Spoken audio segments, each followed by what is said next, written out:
আপনি কি জানেন আমাদের ভারতবর্ষটা কত বড় ছিল? অখণ্ড ভারতবর্ষ থেকে কোন কোন দেশ আলাদা হয়েছিল এবং কত সালে আলাদা হয়েছিল, এই বিষয়ে কি আপনার কোনো ধারণা আছে?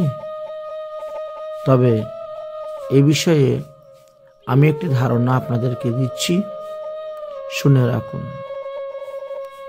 ভারতবর্ষের পার্শ্ববর্তী দেশ বলে আমরা যাকে বলি, সেই দেশগুলি ভারতবর্ষের সঙ্গেই সংযুক্ত ছিল, কিন্তু এরা আলাদা হলো কখন কখন।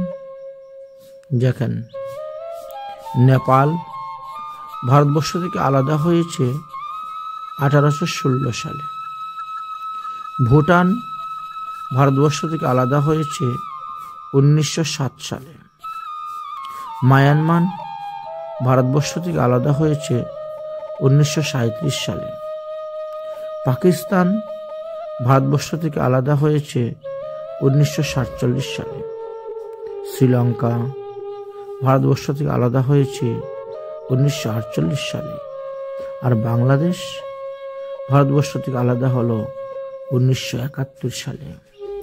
তাই ভারতবর্ষের পার্শ্ববর্তী রাজ্যগুলোর মধ্যে এই কটি রাজ্য তো ভারতের অংশই ছিল, অখণ্ড ভারতরূপী ছিল। এই সবকটি দেশকেই আগেরকার দিনে গ্রন্থতে ভারতবর্ষ নামেই উল্লেখ হইয়াছিল।